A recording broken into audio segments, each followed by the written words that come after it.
How is everybody doing today?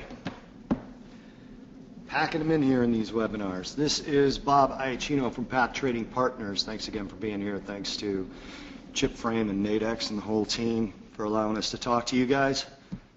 This is the 700th in a series of 1,000 webinars or something like that.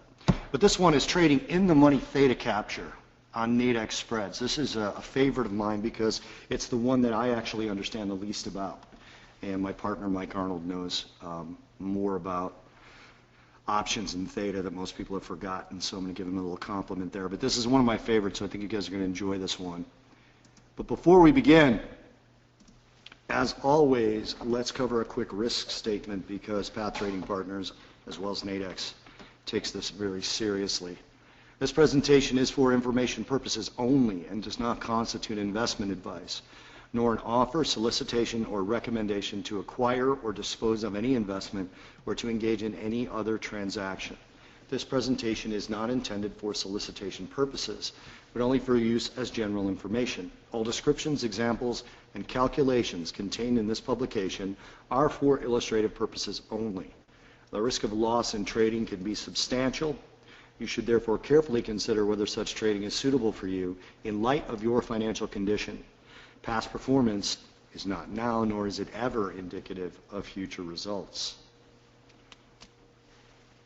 So if you're listening to this in a recording right now, I'm going to scold you guys for skipping over the risk disclaimer and tell you guys to go back and listen to that again, please, because we take it very seriously. Who is Path Trading Partners? We are a trading and education firm. PTP's mission was to form a trading firm that educates, supports, and backs traders who are committed to probabilities, discipline, and long-term success. This is achieved by following the correct path.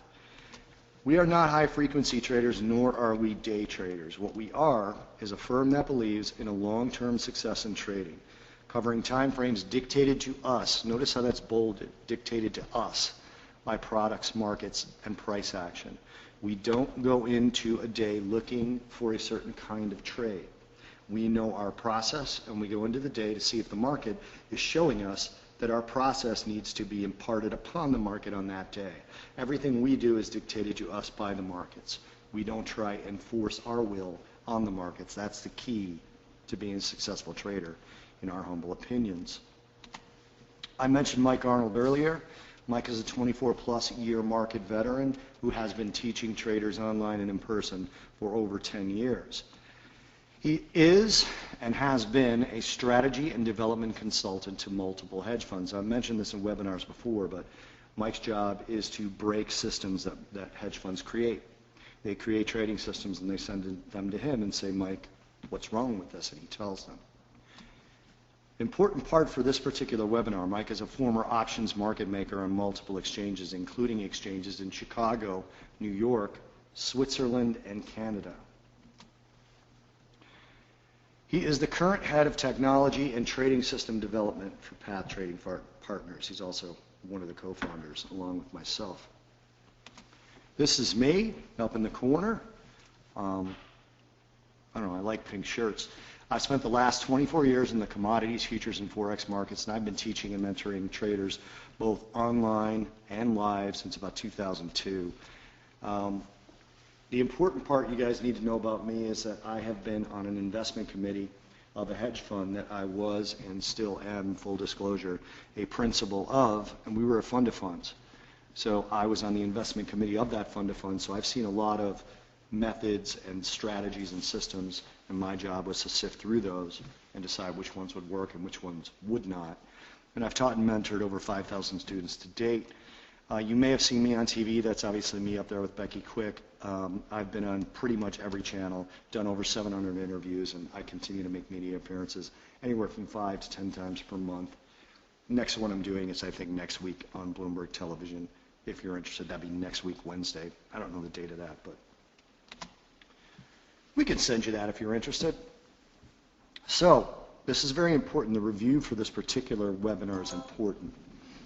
In prior classes, we covered the concept of moneyness and classifying a spread as either in the money, at the money, or out of the money.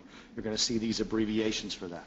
ITM means in the money, ATM means at the money, and OTM means out of the money. We taught the concept of spread premium and looked at how to determine both intrinsic value and extrinsic value. And we taught the Greeks what they are and how they apply to Nadex spreads. If you need to learn these concepts, which some of you may if you weren't in all the other webinars we've done, okay, please watch the recordings of our prior Nadex spread classes after this webinar. There's a bunch of them, and you can find them right here, nadex.com/trading-academy/webinars.html.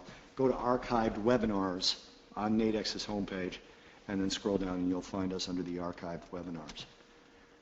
After learning the Greeks, most traders wonder how they can effectively translate that knowledge and information into useful and actionable trading information. And that's one of the most frequent questions we get from new people after these webinars when we take questions, which we'll always take questions at the end of these, is how do I know what the delta is, or how do I know what the volatility is? And that's not actually as important as recognizing that they exist.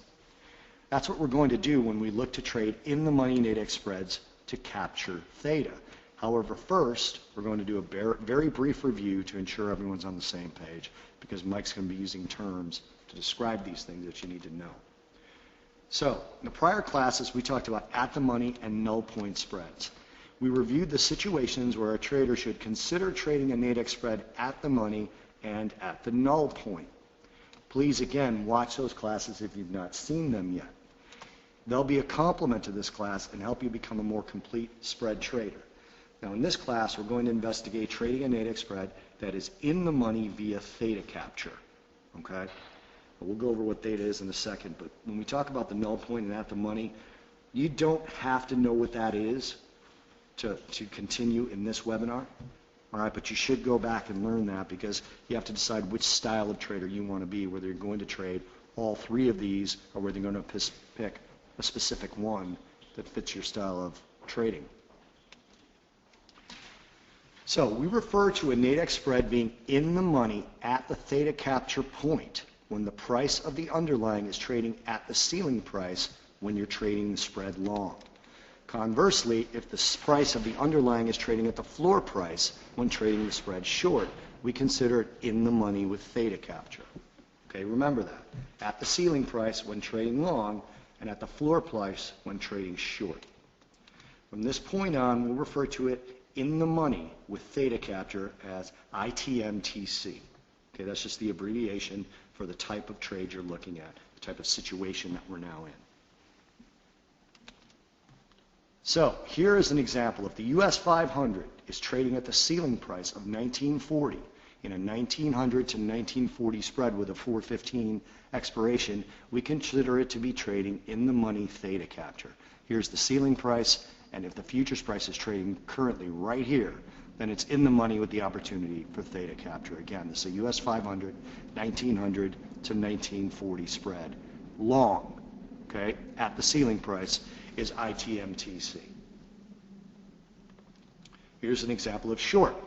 If the US 500 is trading at the floor price of 1900, again, the same spread, 1900 to the 1940, then we consider the spread trading in the money with theta capture opportunity, ITM TC. That's trading at the floor price. Here you see US 500, 1900 to 1940, floor price is 1900. If the S&P 500 is currently trading at 1900 and you're looking to do a short, you are now ITM TC.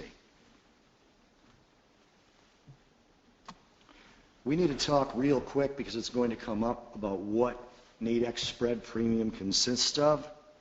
A Nadex spread premium, or the price you pay to be short or long, consists of intrinsic value, which is the value at expiration, okay, versus the price of where it is now.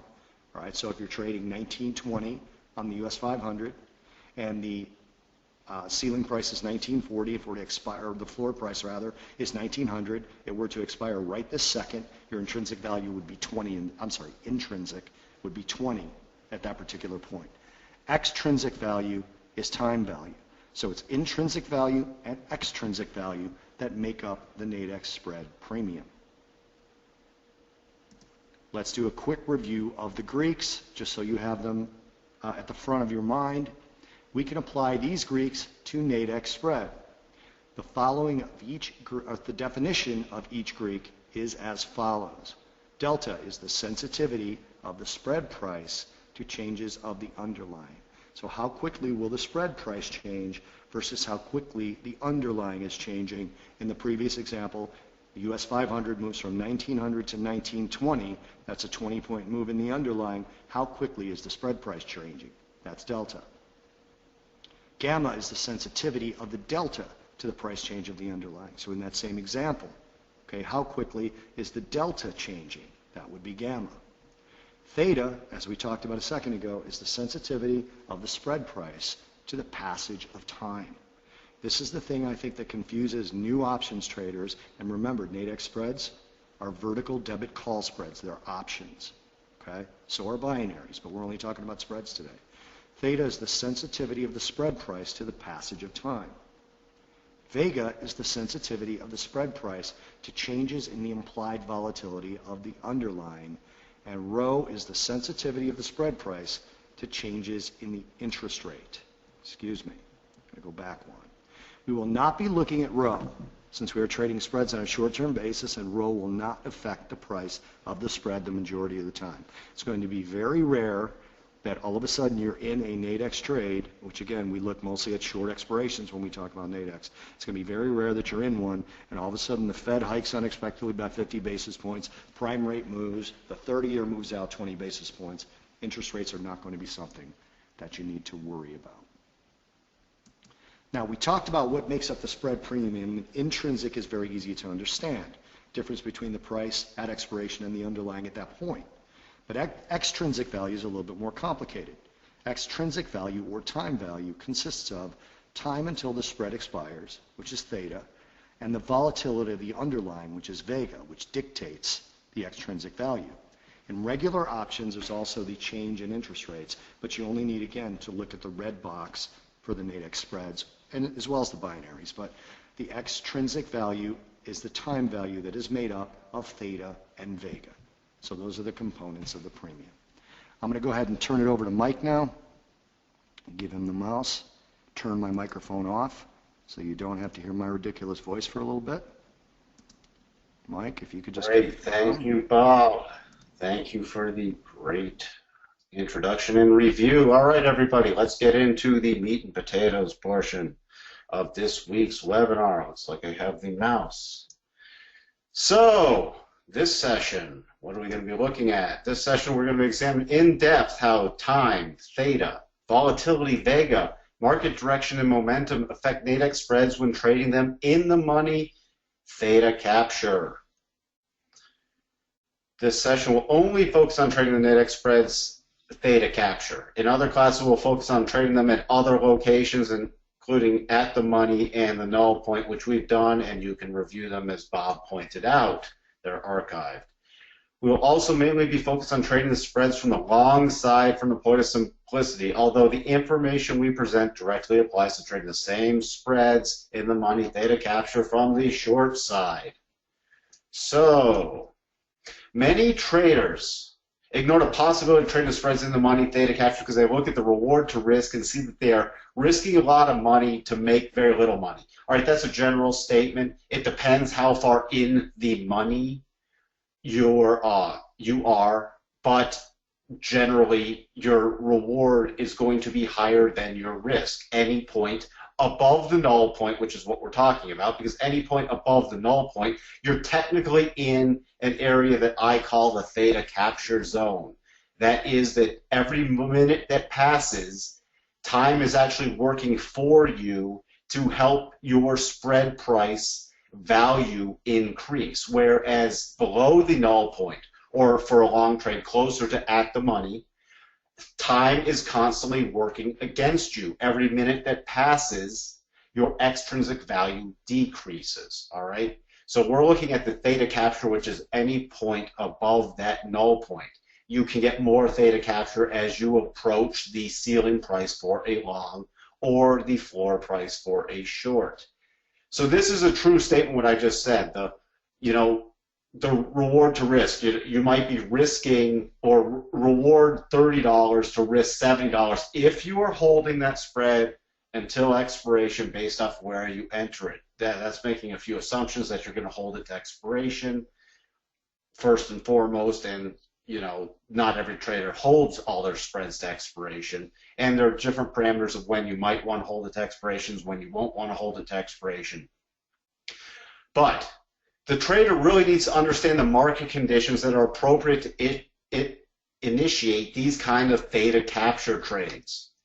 That's what we're really going to be going into. There are specific market conditions and trader behaviors that are conducive to trading in the money theta capture spreads. Once you understand the market conditions that can be beneficial to putting on a Nadex spread when it's in the money at the theta capture point, you will be one step closer to becoming a complete spread trader. As I talked about, if you understand the nuances of trading it at the money, like we've gone over, the nuances of trading it at the null point, and now you get the nuances of trading it for a long spread, near the ceiling price, which is in the theta capture zone, you can apply everything you've learned from these webinars and say, okay, it doesn't have to be at any of these specific places, but it's closer to maybe the ceiling theta capture zone. So these kind of conditions apply to the Greeks, or it's closer to the null point, so these kind of conditions apply. So it's closer to at the money, so these kind of conditions apply.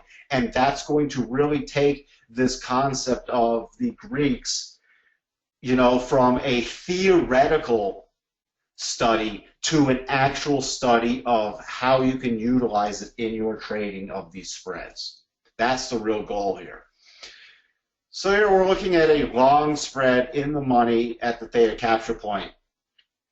So, would be the ceiling price up here. Let me just keep reviewing. If we're down here, this is a US 500 2010 Nadex spread. If we were down here at 2000, we'd be at the money trading this. If we were right in the middle, we'd be at what we call the null point. It's where it crosses. This is the way the spread would look at a given implied volatility, this green line, with 120 minutes to go. All right, and this is, again, let me state, it's at a specific implied volatility, which is a necessary component to the pricing model. And since these spreads are made up of options, you need to use both the timed expiration and the applied volatility. So right in the middle is this null point. Up here would be the theta capture. You can see that with a certain amount of time to go, we have intrinsic and extrinsic. Intrinsically, we're talking about the spread would be worth, theoretically, because I look at intrinsic value as what would it theoretically be at expiration. So if we're trading it at 2010, the underlying is at 2010, which is based off the E-mini S&P 500. Intrinsically, it would be worth $10. So if you put this on with 120 minutes to go, at this implied volatility, theoretically you're paying, just let's call it $7.70. All right? So that would be. But your extrinsic value is actually negative, because if you hold it to expiration and the underlying does not move, it's worth that $10, but you're paying less than that $10. What's the difference? Why are you paying less? Because this portion is actually your extrinsic value, and it's negative. Whereas down here at the money, down here as we've covered, intrinsically you'd have 0. Extrinsically you'd be paying completely for extrinsic. Right here, intrinsically it's worth 5. There is no extrinsic value. Up here, intrinsically it's worth 10, right at this 2010 mark. Extrinsically, it would be worth about negative 230. You're going to capture, as every minute that passes, if this underlying does not move, you actually capture back that time, because the spread price increases and approaches the expiration value. That's why we call it the theta capture. So this would be in the money theta capture point. For the simplicity of this, I'm talking right at the ceiling price, but anywhere above this null point, you're actually capturing theta. Let's review this intrinsic and extrinsic value, because some people can get confused on this. So when trading the Nadex spreads in the money at the theta capture point, or anywhere above the null point, there's a combination of intrinsic and extrinsic value. Keep in mind that when trading the spread long above the null point, all the extrinsic value is negative. It's taking away from the intrinsic value. So it's reducing the cost of the spread from what it's theoretically worth at expiration. Negative extrinsic value reduces the cost of the spread below the expiration intrinsic value. For example, if a trader is long a 2000-2010 spread in the money when the underlying is trading at 2010, intrinsically at expiration it will be worth 10. But theoretically with 60 minutes to go at a given implied volatility, it's only worth 8. Why? Because you have -2 of extrinsic value. Since the extrinsic value above the null point is negative, time is working on behalf of the trader.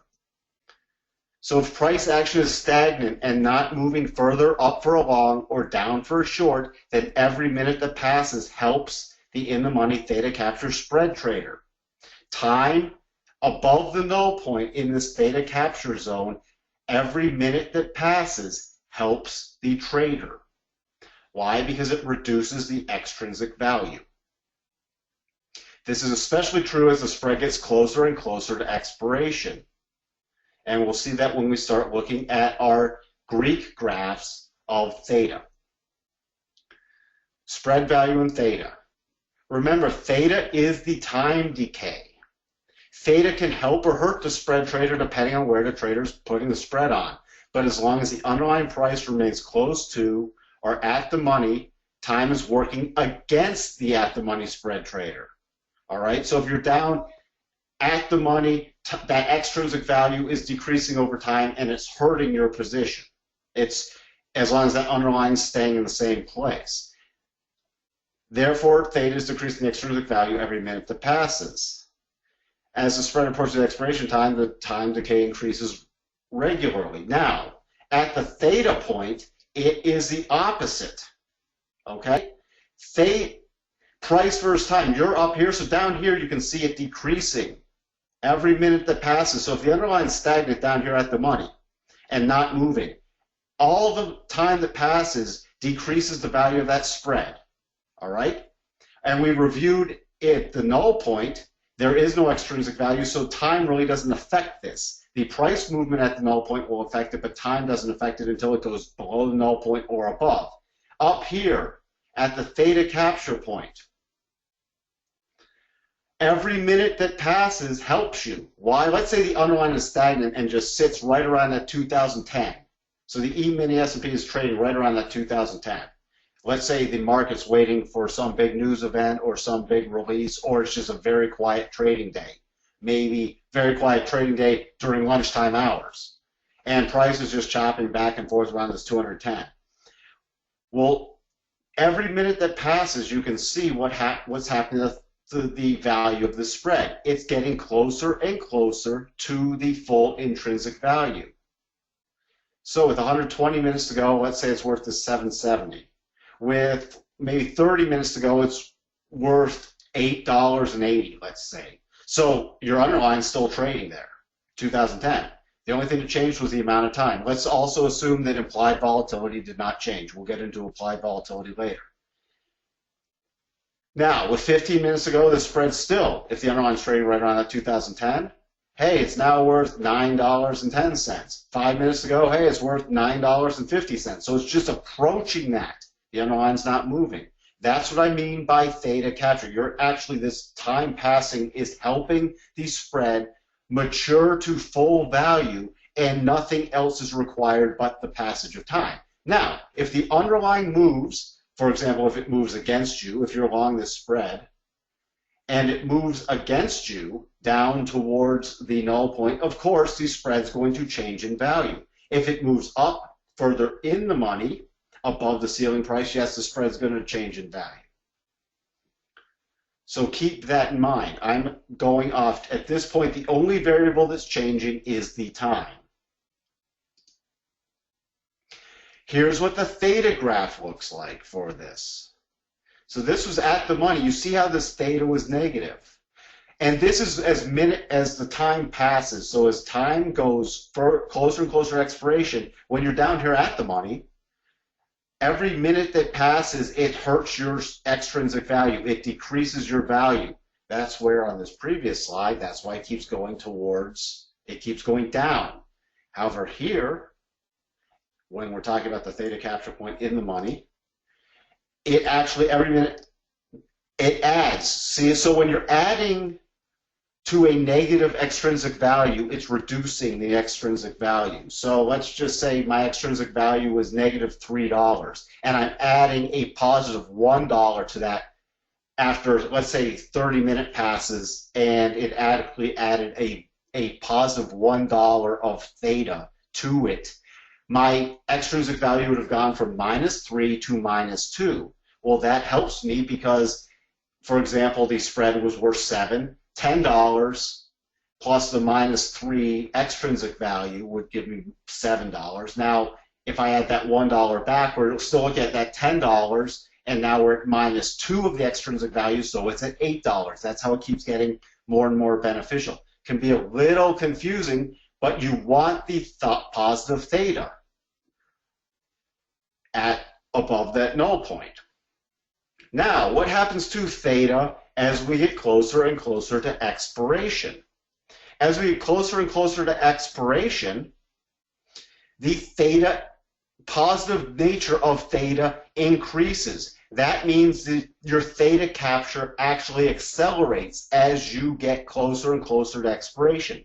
So if we were sitting here around 2010, sorry about that, and we're at 120 minutes, we're capturing a little theta.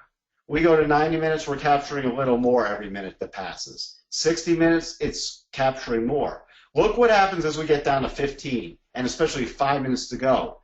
Every minute that passes helps the value of that spread more and more, and it brings it closer to its full intrinsic value.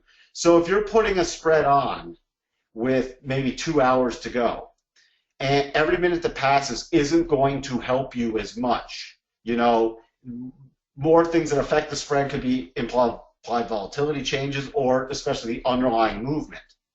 However, as you really get closer and closer to that expiration, your theta starts kicking in more and more and helping your spread become more and more valuable should the underlying price remain stagnant. So let's take a look at some in-the-money theta capture spreads and market conditions. One of the best times to trade in-the-money theta capture spreads is during quieter market conditions. So these theta capture spreads are ill-advised when the market could be headed into higher volatility conditions, which we'll get into. I will show you a Vega graph, which is implied volatility, and how implied volatility going up can hurt is not what you want for theta capture spreads. You don't want this, especially when the underlying could begin a trend against the spread position. So you're not looking to put this on. If I'm putting this on long, I don't want this to like break out of a consolidation range to the short side. Again, trending market conditions against theta capture is not going to help you. It's highly recommended that in-the-money theta capture spread trader uses a significant support level in the underlying, which is below the ceiling price for a long trade. Get into that concept a little more. You want it to stay, especially above that, in that theta capture zone, as close to that ceiling price as possible. Okay, you don't want it to go, you want that price for a long trade to be staying above a critical support level. Why? Because then it's either stagnant, you don't care if it trends up, it doesn't have to be trending up for a long price very strongly, or you don't care if it's stagnant. You just don't want it to move against you. And you don't want it to move against you quickly. So you want, for this long theoretical position, you'd want a pretty good support price to potentially lean against.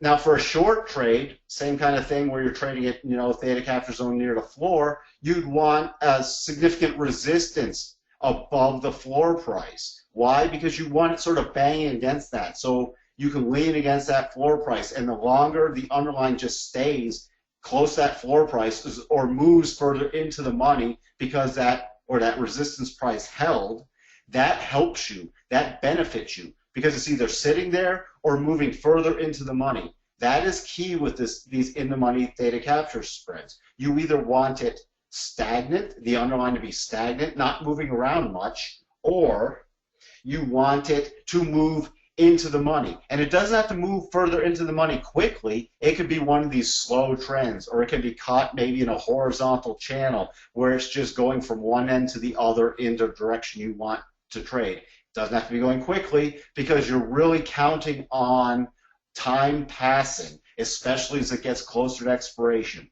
If it's trending in your direction, that's another benefit. These support resistance levels are a good idea because they provide proven areas that the underlying should not trade beyond, thereby keeping the probabilities the underlying is trading near the in-the-money theta capture price. You want it really to get, remember I showed that theta. Let me go back to this graph, okay?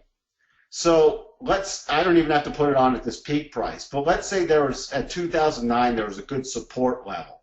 And so I wanted to stay above this 2009 price.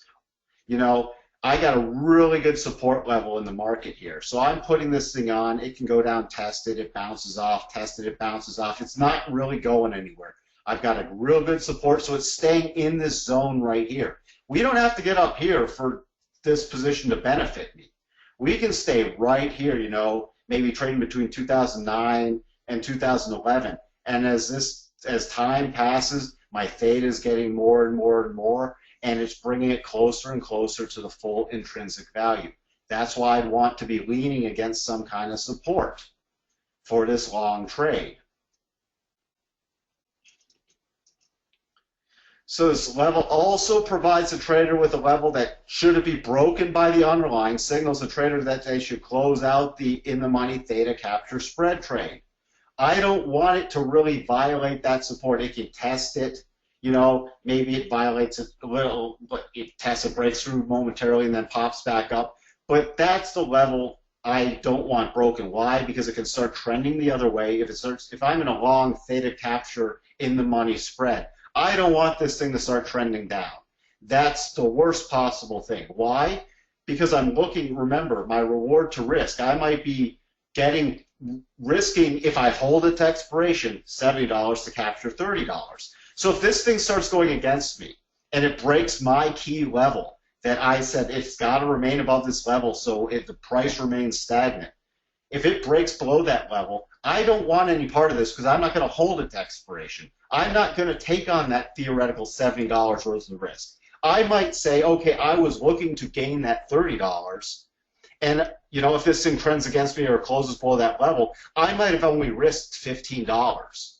Okay, it broke that key support level. I'm out. I took my $15 loss. Yes, I lost money, but I was using maybe a $15 loss to make that $30 loss. The price action of the underlying, which I expected to stay stagnant or stay above that support level, did not hold. Therefore, my theory about the underlying was wrong. Therefore, I should get out of the trade. If I didn't have that key level, I wouldn't know where to get out of that trade. And you don't want these things starting to trend against you.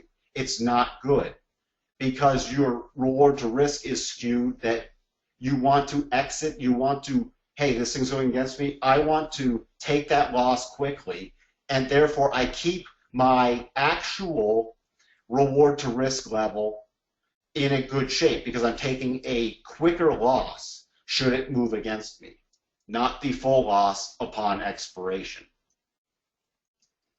Slowly trending markets or stagnant markets are ideal for pricing these kind of trades. People go, I don't know what to do. I'm looking at binaries and the price isn't moving, or I'm looking at some of these spreads and it's not moving. You know, it's not, price is just not moving. What do I do? Because I'm looking. Well, these are the kind of conditions that you want. Hey, maybe price is stagnant or really slowly trending or holding that key support or resistance level. That's when I start looking at these things, especially if there's high implied volatility and price has gone stagnant.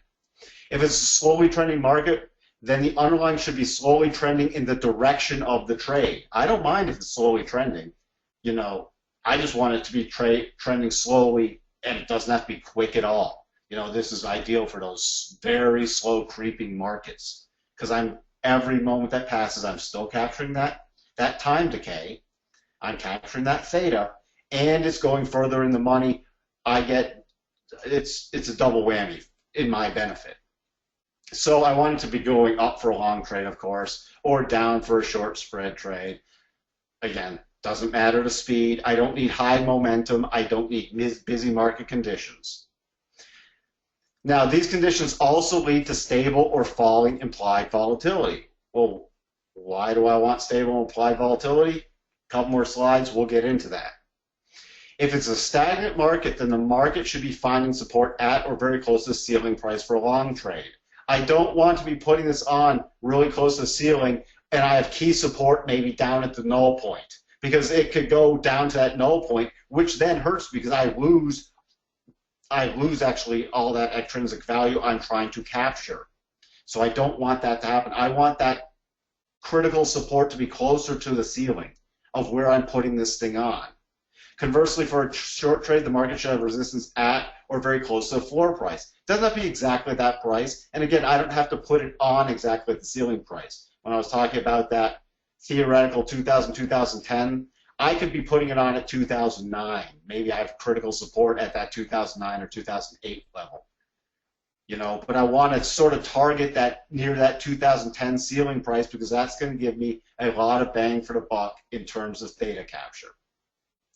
Many times these kind of conditions can be found after a period of a strongly trending market that has broken a key support resistance level and is consolidating on the other side of that key level.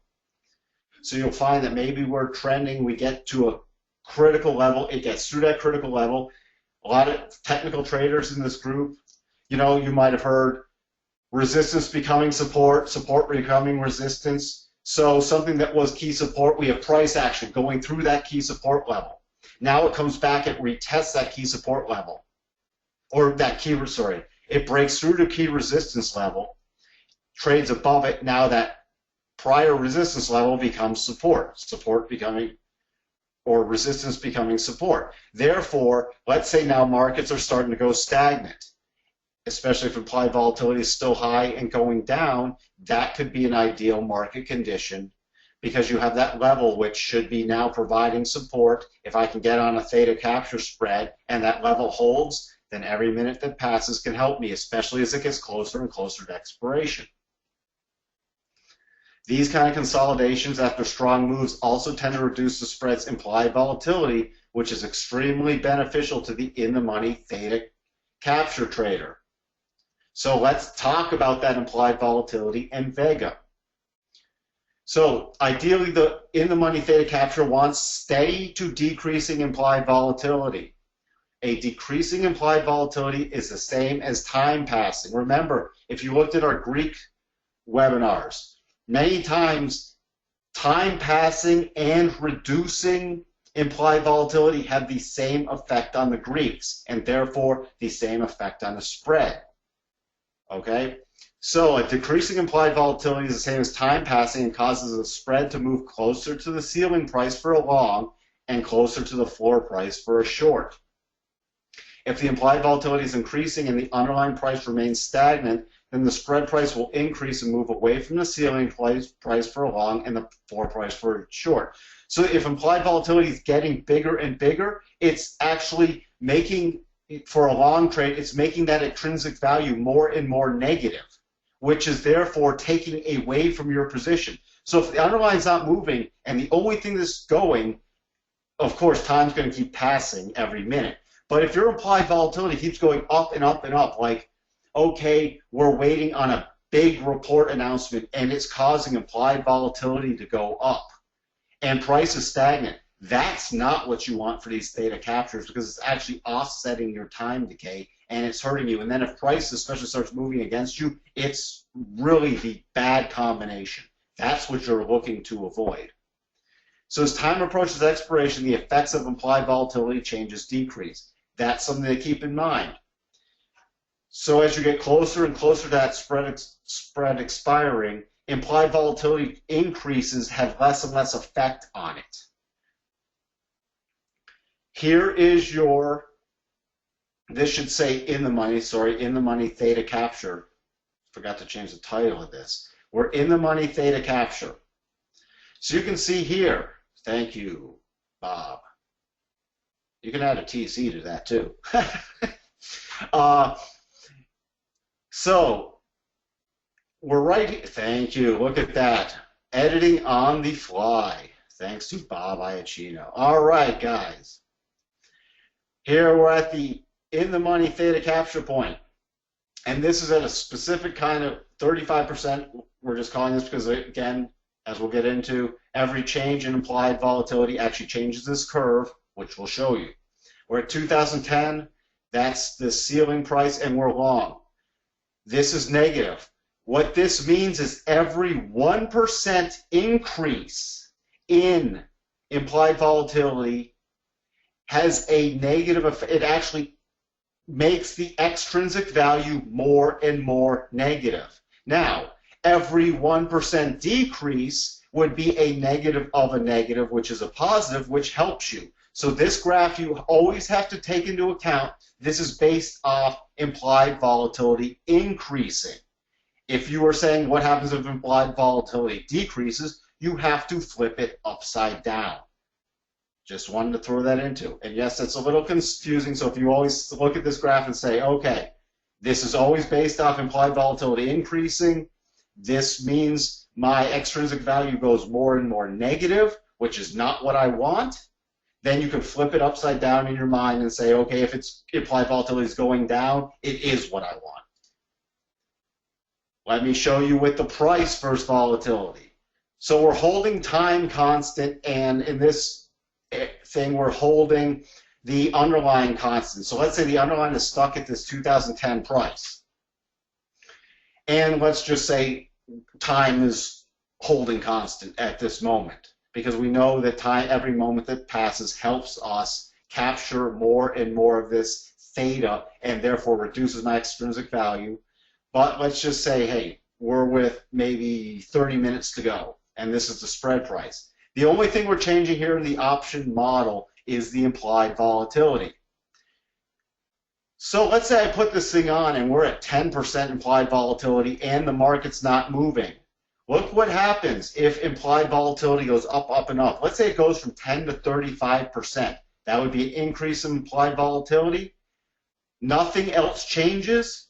I lose money because now my spread went from maybe $8.80 to $6.70 or something. The only thing that changed was implied volatility. Back to the previous slide. See, implied volatility goes up. It's more and more negative for me. It actually adds to the negative extrinsic value. So that extrinsic value is going from up here maybe $1.20 negative to down here it's $3.30 negative. It added to that negative extrinsic value, which hurts me. Conversely, let's say price is stagnant and I put this spread on with 35% implied volatility, and all of a sudden this implied volatility starts falling towards 10%. Price is not moving. We're holding time constant. The only thing that's changing is implied volatility. Boom, I'm making money now. This is beneficial to me. Implied volatility is decreasing. It's actually making the extrinsic value more and more positive. That's taking it closer to the full intrinsic value of that spread. So if you have, now let's combine this with what we already learned with theta. Let's say we have theta. Every moment that passes helps me. It adds to the, we're decreasing the extrinsic value, so it's getting more and more positive. So that's helping me. And implied volatility is coming down. That's helping me. And then if the price is staying stagnant or moving further here, all those things can help me. Those are the ideal conditions. I want price to stay, in this area or moving further into the money. I ideally want implied volatility either dropping or staying the same. Implied volatility staying the same. It's not helping me, but it's not hurting me. And every minute that passes is helping me. If you can get those concepts into your head and understand those are the kind of market conditions that you're looking for. And if you can find those market conditions, I want you to remember, okay, maybe I should be looking for these kind of spreads. I want to target putting on a long spread near the ceiling price. Doesn't have to be exactly at the ceiling price. Could be slightly above it, could be slightly below it. But those are the kind of conditions I want to put it on up here. that, or for a short spread, we'd be looking somewhere near the floor price. Now, as I mentioned, Vega versus time. As he edits my slide mess up again. So, I mentioned that as we get closer and closer to expiration, volatility has less effect. And this would be increases in volatility. Remember, volatility increases hurts you. That's why it's negative. But look what happens. With 120 minutes to go, or even 90, if we have a lot of this implied volatility changes going up, let's say implied volatility is going 15, 20, 25, 30, 35%, it's hurting me. It is hurting me a lot when I got a lot of time to expire. However, if it starts trending upwards and I only have 15 or 5 minutes or 1, yes, it's still hurting me, but it's not having as negative effect. Now, especially when we get closer to expiration, that theta, remember, starts really kicking in to help me. So if we start to see some minor Vega increases, volatility increases, as I get close to expiration, my time decay could be offsetting it. I'm not worried about it. Now, if we have if all of a sudden implied volatility is going up huge and nothing else is moving, and you're starting to see the spread price actually go against you without the underlying moving, then that could be cause for concern. But when you're close to expiration, these implied volatility changes do not hurt you. When you're far out, they can hurt you. Let's take a look at delta real quick. It's important that the trader understands the delta of trading the spread in the money theta capture. The delta is the amount the spread price will move in relationship to a 1-point move of the underlying.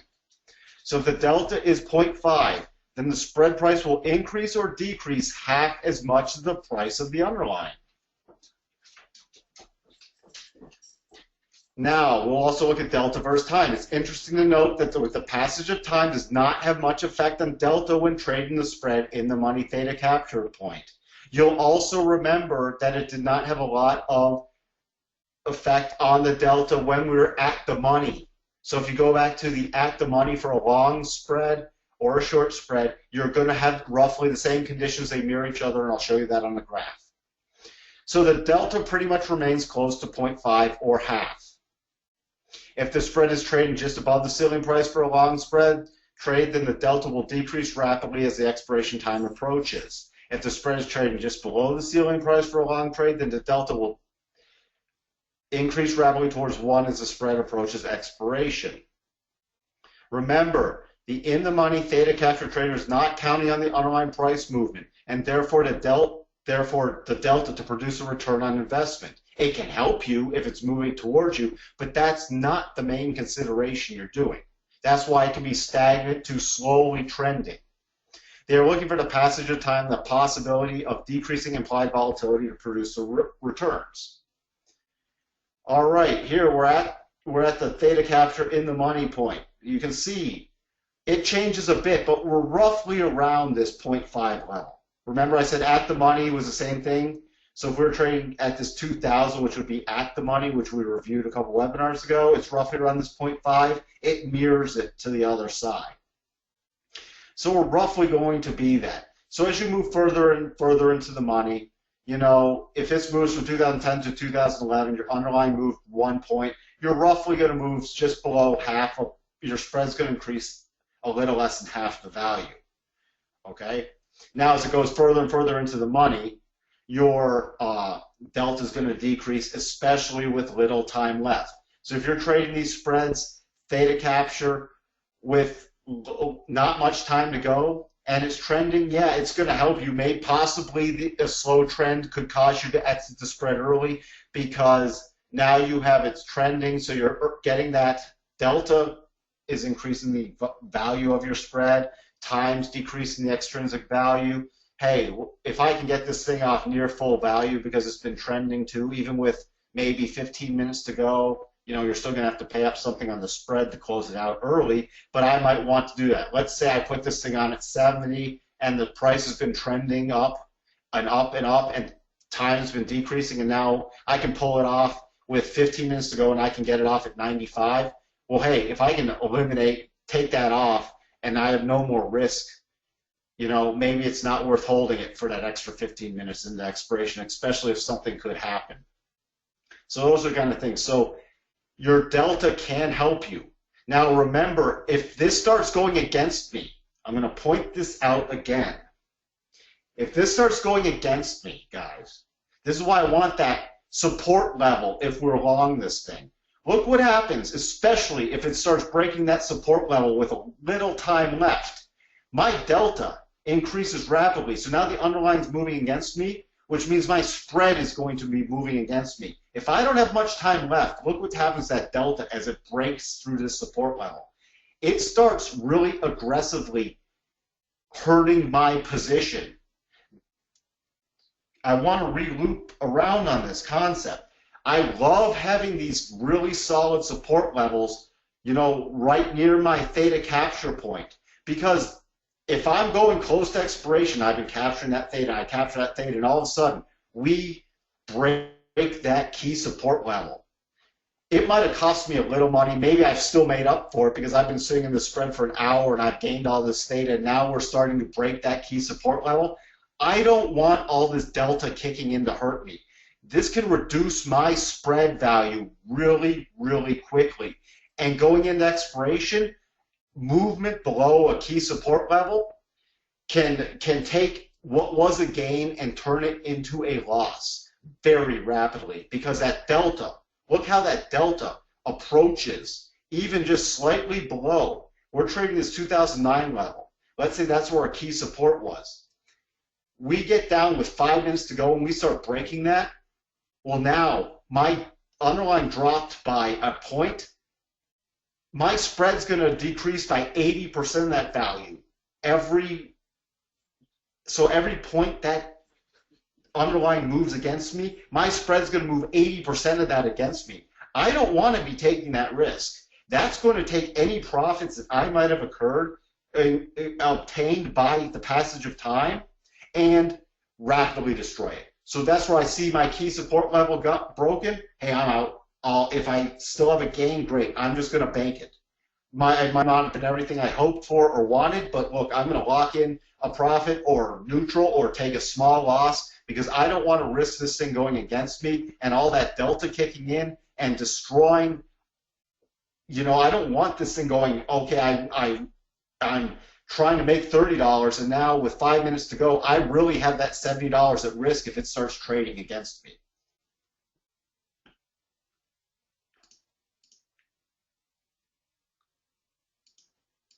Let me just take a couple questions real quick, and then before I get off these slides, Chris, where does the trader enter the spread at the null point? Really, let me go back. Hey, Bob, I lost the mouse. There we go. You can enter, I mean, I like to get in these somewhere close to the ceiling price. All right, I like to get in it somewhere in this range, you see, because I have a lot of extrinsic value to capture, you know, right around this range. If I get in at the null point, we went through that in a prior webinar. Watch that one. There's certain conditions when you want to get in something at the null point. Now, if you get into something at the null point and it trends towards the ceiling, then you can take what you've learned in this webinar and apply it. But if I'm looking for theta capture, ideally I want it in this zone, okay? Does that make sense, Chris? I want to get it in because this is where my theta is going to kick in. This is where my intrinsic value is really close to full value. You know, it's either 9 points, 10 points. But I'm counting on that negative extrinsic value decreasing over time and me just sitting there and earning that money as time passes, as long as the underlying stays in that range. Then you asked another, so moves 1.8 against the position. No, when I was talking about delta, the delta is, you can look at it as, here's the key thing. So if we're at a 0.5 delta, the spread will move at half as much as the underlying. So if I'm at a 0.5 delta and the underlying moves a point in my direction, my spread should approximately move half a point. If it moves against me a point, my spread should decrease half as much of that half as point. If it's at 0.8, it moves 80%. If it's at 0.2, it moves 20%. That's where it's helpful to go back and review our Greek section. we really went into the delta and the Greeks in depth. So you might want to review that webinar.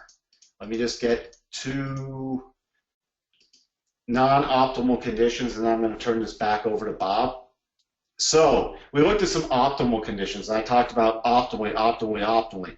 Sometimes it's helpful to phrase this in another way so traders look for, they know what to not look for. They say, oh, I don't want those kind of conditions. Those are the things I'm avoiding, even considering putting on these spreads. So we've outlined the good conditions. Let's rephrase them and look at what's not so good. We're not looking to trade these in-the-money theta capture spreads in busy market conditions where implied volatility is rising and price action could be moving quickly against the established trading position. Why? Because if you've seen, if this is moving around a lot, I'm looking for this stagnant or slowly trending. I just want the underlying to be moving around. If the underlying is really moving, I'm going to consider putting on a spread maybe at the money or at the null point, depending on the other market conditions. I'm not looking for theta capture. Why? Because the spread's moving, I can use other positions to really take advantage of that underlying movement. And when I'm doing theta capture, as we just went through, I don't want that thing moving against me. So if the price is whipping around real fast and could be potentially move against me, that's not going to help my position, and I'm taking on a potential lot of risk for very little reward. I also don't want that implied volatility to be rising. And if price really starts moving around, especially if it's a sell-off, let's say in your, like in the S&P 500, you know, if we're selling this off, implied volatility rises pretty quick. So if I'm trading, you know, a short spread near the floor place for theta capture, maybe we've been selling off and I put this on, but implied volatility keeps rising, that's actually going to hurt my extrinsic value. I'm better to do a different kind of position in those conditions. So we're not looking to enter these spreads with a lot of time to expiration, especially if stable, non-trending market conditions could trade.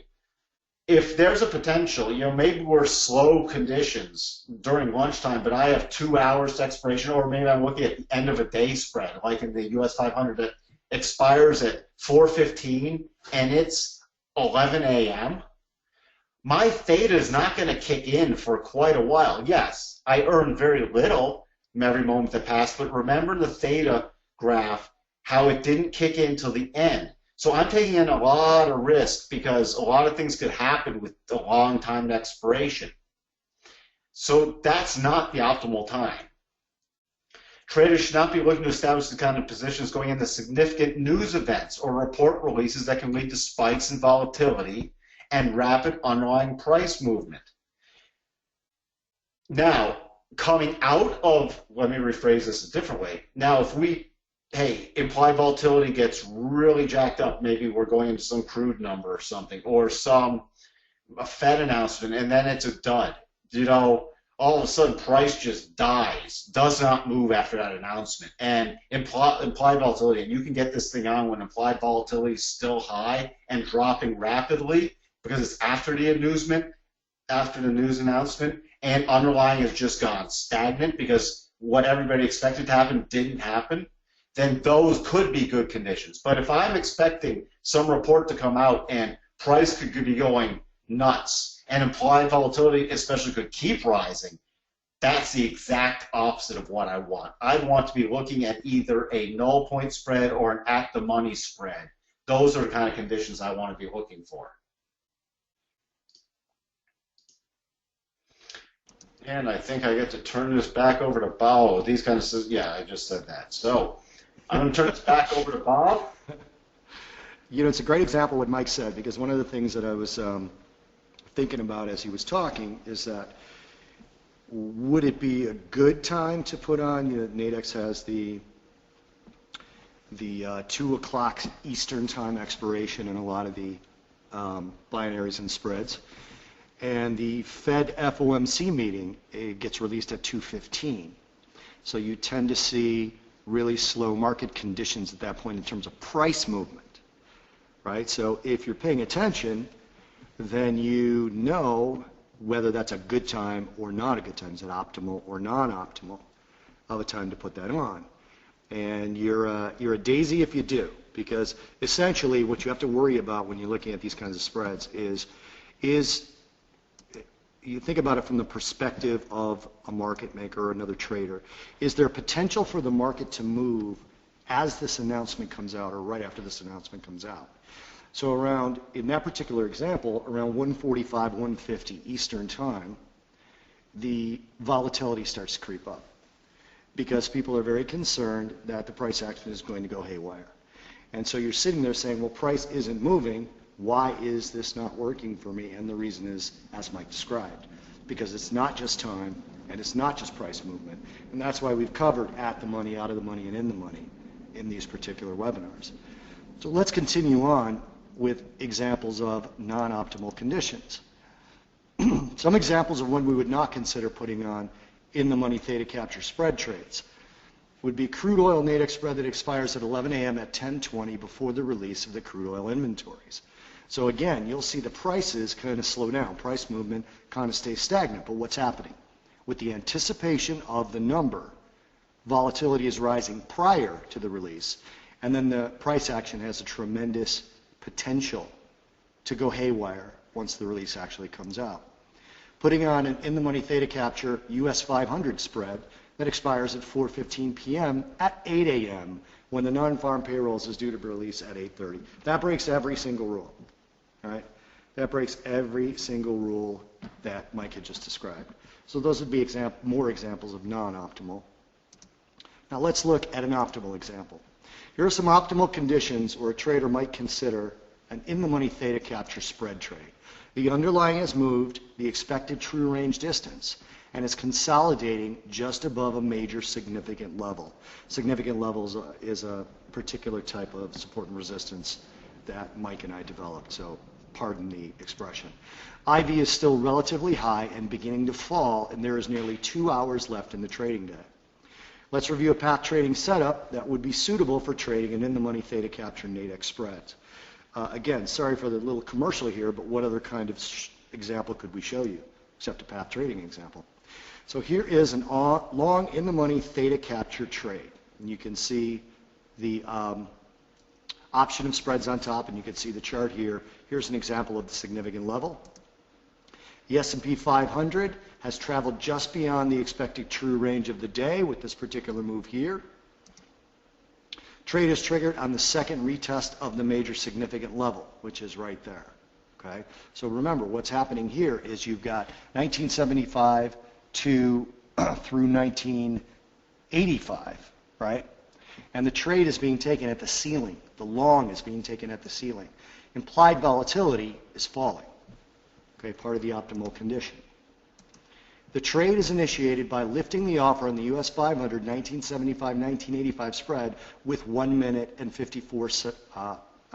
hour and 54 minutes remaining. The maximum risk on the trade is 72.80 and the potential reward is 28.80.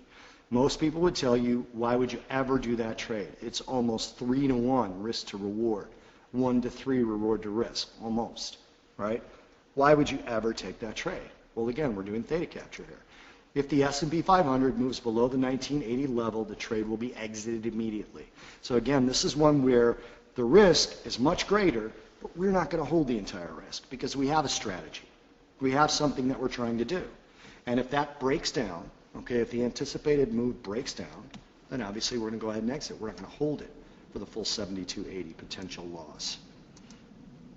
The trader has 1 hour left, and the S&P 500 is remaining above our significant level. You can see the initial move is here, right, and it goes into it back above here, right? It's the 85 level we're looking at. We're moving our stop up now to 1282.50. Again, as the time expires, we tighten up the risk in order to get the real reward to risk, okay, which would be how it turned out at the end of the trade, which is the true reward to risk ratio, to get it closer to where we like it to be. The trade has 40 minutes to expiration, and the S&P 500 is remaining above our significant level and trading approximately 1985.9. You can see it on the chart here. Notice how the spread that we entered in 1982.80 is now trading at 1984, right? So we've already gotten some of that theta capture. About $4 of the gains have come from the gain of the underlying, and the rest have come from time decay. Okay, so we've gotten some time decay in this already. With 23 minutes remaining until the US 500 spread expires, the spread has almost reached full value from time decay and the movement of the underlying. Again, the underlying hasn't moved that much, relatively speaking, but the time decay has really started to take effect. That's your theta capture. With 2 minutes remaining until the spread expires, the underlying would have dropped over 6 points before the trader would be in danger of the spread not expiring at full value. The trader will remain into the spread until expiration. Again, with theta capture, you're sitting in a situation where the time is helping you. So again, with using our significant level method for us, we have a decent degree of confidence, more so than just typical support and resistance, that we're going to be able to capture this theta. But now the market has moved significantly in our favor, so the theta is basically all we're earning because you're not getting any more intrinsic. The intrinsic is full. Everything is extrinsic value gains at this point until expiration. So in this webinar, we covered various aspects of trading in the money theta capture spreads, and we examined how some of the Greeks affect the spreads. We also looked at the optimal and non-optimal market conditions which can help a trader determine when to trade the spreads in the money theta capture. You will probably need to review this information multiple times and then determine how this information can work to further help you successfully trade in the money theta capture spreads with your trading strategies. This is going to be a part of your arsenal, okay? Because as with all three of the spread webinars that we've recently done, okay, the last three, in the money, which we just did, at the money, and out of the money, which we did previously, are strategies that can be used in tandem. You can say, this is the only particular one that I want to use, or you can say, essentially, I'm going to use all three depending on the given situations, because all three are effective in different situations. Okay? In-depth look at spreads in the Greeks. This concludes our three-part series looking at trading Nadex spreads at the money, at the null point, and in the money theta capture. Now, these webinars are archived, so if you missed any of these three parts, please go back and watch the other recordings. I highly recommend that you do, because again, you may decide to trade all three. You may decide that null point makes sense to you. You may decide that you can't figure out theta capture and you're just not comfortable with a 3-to-1 risk to reward. Okay? But if you can look at these over and over and over again, especially if you understand one of the concepts and you start to actually demo trade that concept, all right? Because remember, we're not giving any trade recommendations here. That's not what we're doing. But if you start to demo trade one of the concepts and you get comfortable with it, you can go back and review these. That's why Nadex is kind enough to archive these for us on their website. We did not cover every place a trader can initiate a spread trade, but we covered three major areas. Using the information provided, a trader can now determine approximately how their proposed entry will behave using the provided information on the Greeks and the characteristics of the spread. Before I go into questions, I would ask you guys very gently with a nudge and a push to follow us on Twitter at @path_trading, like us on Facebook. Please visit us on our website. And what I love the most is to listen to our podcast, because we speak freely on there and we talk about Nadex every episode, as well as some other things that might interest you. Also, check out our blog articles, which can be found on the Path Trading Partners website. And if you're not looking at binaryoptions.nadex, you should look at that too. Actually, Tommy O'Brien wrote a pretty good article on time today as well, so it's not just us. We are very much a fan of these products, and when we see good stuff, whether it's from us or someone else, we want to go ahead and talk to you guys about it. So, are all the webinars available on the Nadex website or YouTube? Paul, they are. This one will be up in a day or so. It has to go through compliance and make sure we didn't say anything, crazy, like I almost cussed right there. So if I had cussed, compliance would have had to either cut that out or not put it up. So they got to go through compliance, but yeah, it should be. The other ones are up, and it should be up in a day or so. Again, go to nadex.com, look under Education, Webinars, Archived, and you'll see all of them. Okay? On Nadex, Paul, that's correct. We got a couple of thank yous. I'm not seeing any questions. What about the previous two? They're up there, Sammy.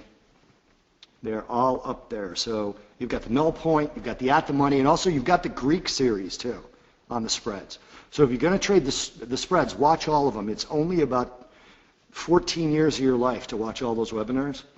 All right, it's less. I'm being funny. But if you watch all of them, it's about 14 years of your life. But if you watch all of them seriously, like other things will make sense. You have to put all the components together, and then you watch these 3 last. It's not 14 years. All right.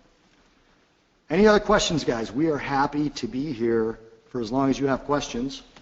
But then again, if you don't, we should all go get dinner and a cocktail or something. What do you guys think?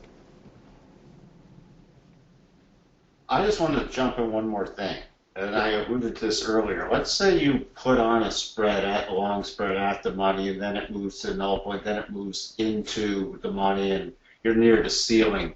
Well, there are certain conditions where you might want to keep it on, to capture that theta. There are also other conditions that you might want to actually exit your spread early, because maybe now implied volatilities, you're at that theta capture point, and implied volatility is going against you, and maybe there's a likelihood that the price could reverse there. So now what I want you to do is, that's why it's helpful to rewatch these webinars a few different times and say, okay, I might have started my trade at the money or at the null point, but now it's at the theta capture point. So what kind of conditions are good at the theta capture point? And if those kind of conditions aren't present in the market, because now I have a spread on that's moved to the theta capture point, you might want to exit that trade and take your profits early.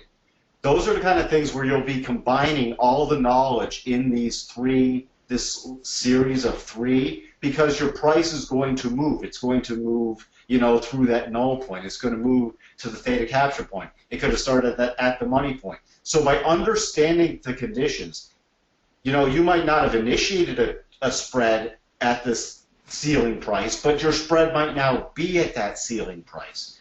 So you can still apply to what you've learned based off of, hey, I don't want really significantly rising volatility when a spread's on at my ceiling price, because that can be hurting me, especially with a lot of time lapse. So maybe if those are conditions I'm going into, maybe I take my profits early. Or maybe, hey, now it's at my ceiling price and we have a timed expiration to go, and the implied volatility is really starting to drop, and price I'm above that key support level. I might be willing to hold that into full expiration because now everything's working for me. That's where all these concepts tie together. Hey, Deidre just wrote, is the usual profit target 30? No, Deidre, it depends on a lot of obviously a lot of other things, right? That particular example, given the volatility and the time left, the profit target could have been even smaller given if there was less time left or volatility was lower. No, that was just an example we chose. That's just a simple teaching. Actually, Deidre, your question gives us an opportunity for a quick teaching moment, in that when you have a money target, you should really have a risk target more than anything when you're trading, including in these situations. So where the example that Mike put together, where he had the stop level, this is part of the reason why all these components are so important. It's because down the road you'll start to get an idea of where the pricing is going to go, and you'll be able to estimate approximately what your monetary risk truly is, because you don't have to let a Nadex spread or a Nadex binary go to 0. Remember, you can exit it if price action in the underlying moves to a place where you now have a high probability or high degree of certainty that it's not going to continue in the way that you need it to go, right? So you don't have to. So the profit target is not always 30. No, it depends on other benefits. Chris is asking again, how do we determine implied volatility? Chris, it's more important that you're aware of what it's doing, going up or down, than determining the actual level. I model it in a spreadsheet just so people know. But you can just, if you start seeing, let's say, I'm watching the spread price constantly, and once you get to know a market, maybe it's US 500 or crude, or you can start to really notice when implied volatility is high and dropping. You can say, let's say 5 minute passes, so you had a little time to keep it, not much, but your spread price rapidly changed, and that's the only thing that's really changing. Underline's not moving that much. Maybe it traded maybe it's trading at that 2010, it traded down to 2009.5, now it's back at 2010, a couple minutes have passed, and your spread that was trading, you know, at $8.80 is now trading at $7.70. Well, you just, if you're trading at that ceiling price, you knew that implied volatility went up. You'll start really studying these Greeks and watching the same spreads over and over again in the same markets over and over again. You'll really get just a feel of what's going on. You can model these in spreadsheets and use option models to figure out the implied volatility also. By the way, guys, thank you for all the thank yous. We appreciate that. I'm obviously not going to read every one of them, but we're getting a lot of thanks. You guys are great, which I guess I just read. But we really appreciate that. Through a few of them. So 2 real quick important comments here. Important comments. Yeah, let me read another one. You guys are great. You're awesome. Thank you. You're awesome. 2 real quick important ones from Sam and Chris. Sam says, so a dry market can actually work to our benefit sometimes. That's exactly what Mike was trying to point out, Sam. All right, I'm glad that that clicked in your head. Yeah, because you can make money in a very slow, stagnant price market where volatility is dropping, yes. That's theta capture. So you picked it up. And then Chris said, okay, so volatility is reflected in the price of the spread. Yes, but go ahead, Mike. Yeah, as long as wherever you're trading a spread that has extrinsic value. Hey, Bob, can you go back to the slides, you know, just on extrinsic value? Just you want the components of it? Yeah, just go back to the components. Yeah. Hey, a market. That's a Bank of America chart. Hold on. I'll go through this again because this is really helpful for people. So wherever there is, all right, your Nadex spread premium, you have the intrinsic. By the way, I'm sorry, I have to jump in. That is not a recommendation to buy or sell Bank of America. Go ahead. Yes, it's just a chart. Wherever your spread is trading, you'll either have intrinsic, extrinsic, or both. Intrinsic value, the easy way I look at that is, the easiest way, pretend it was at expiration, what would the spread be worth? So, for example, if I'm trading at 2002, I'm just going to keep using this example. If I'm trading at 2010 spread long, and the underlying expires at 2000, the spread intrinsically would be worth 0. Therefore, any time before expiration, it's all extrinsic value. If we're trading at the null point, which would be the middle between those two, intrinsically at the null point, there is no extrinsic value because that's where it crosses the 0 line. We'll show a graph in a second again. Extrinsic value would be 0 at the null point. Now, at the money and at any point other than the null point, you essentially have extrinsic value in these spreads. Extrinsic value, the components are the interest rate, which is not going to change. We don't have to worry about that, and it's such a minimal effect on these spreads and binaries. Don't even worry about it. Time and implied volatility. Sometimes I use the word volatility versus implied volatility. They're not technically interchangeable because you can have high volatility in markets, but the implied volatility is going down. You can have low volatility in the markets, but implied volatility is going up. Implied volatility is another input into an option pricing model. Time and implied volatility, you know, you always have price and your spread price, but besides that, you have time and implied volatility. They're always required, else you cannot price out an option, therefore you cannot price out a spread. So your extrinsic value is always going to take into account an implied volatility and a time component. And depending on where you're trading, could you go to a curve? So one of those, you know, one of my graph curves. This is just a helpful, there we go, we can just go through this one. So, let me get my pointer. All right.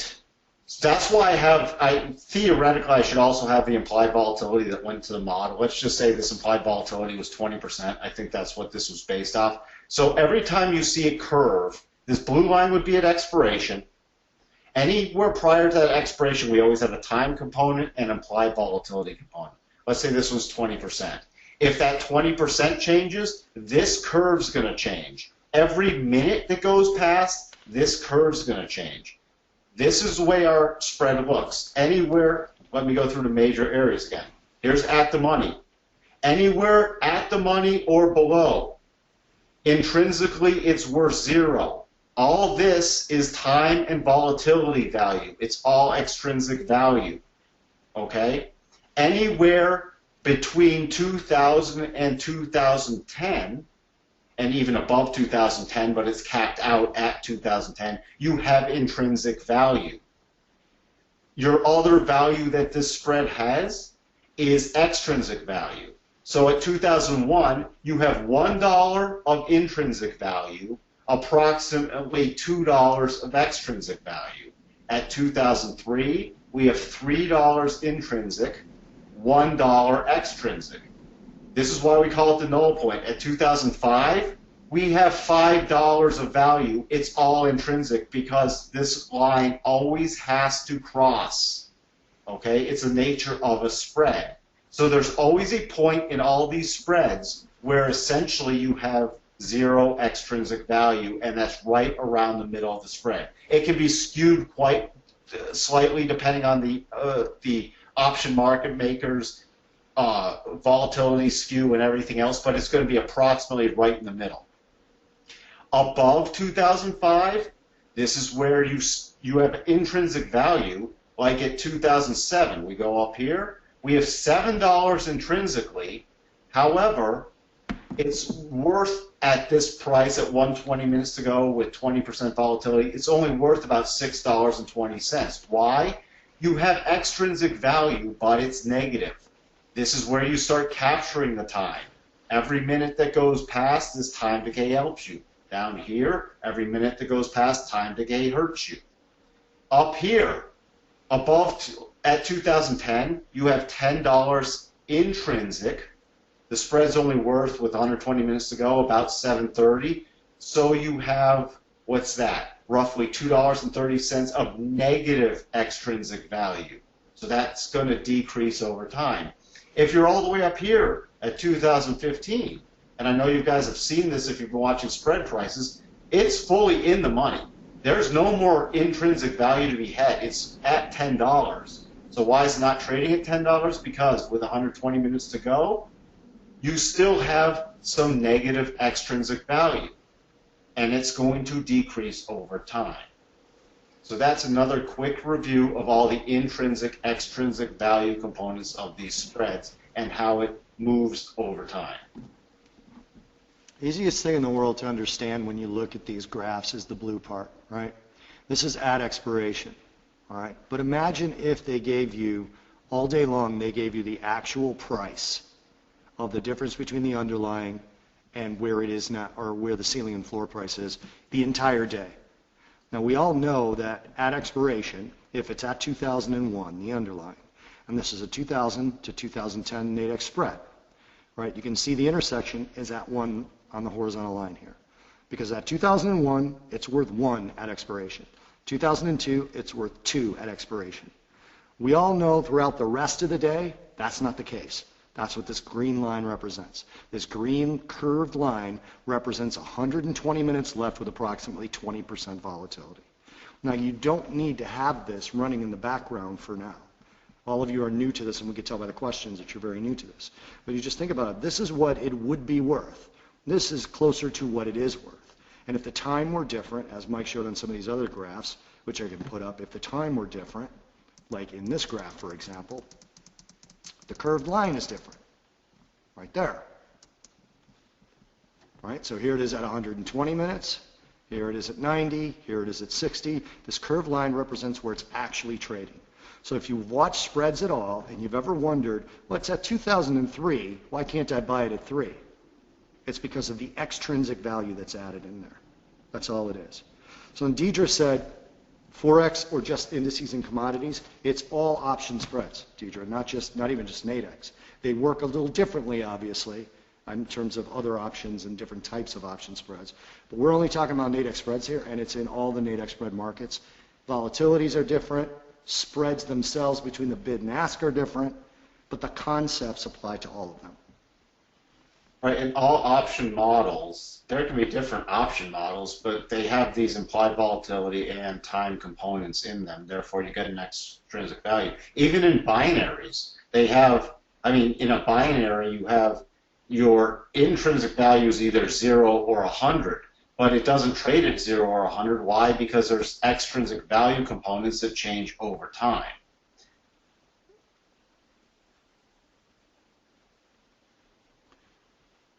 All right, we got another thank you, you're great, but I'm not going to read it. You know, everything just cracks me up. All right, guys. Anything else, guys? I hope this really helped you guys. You know, this is the kind of things we meant to really bring you in to help you make you a really knowledgeable trader. Just understanding all the components, because once you can understand all the components, it might take you a while to put together the pieces and become an expert in it, but at least you know the components are out there and you can start applying bit by bit to your trading. We've got a lot of comments saying this is slowly coming together. I'm not going to read all the great, you guys are greats again that are popping up, but that makes us really happy to see that, because putting these concepts together in your head so that you actually know what you're trading and you at least understand what happens so you can tweak what you guys are doing. Okay, you don't have to start winning tomorrow, but at least you understand what's happening now. So thanks, guys. Chip, Nadex, thank you. Mike, thank you as always. And, thank you, everyone. You guys have a great week. And cheers, we'll guys. see you Talk to you next soon. week.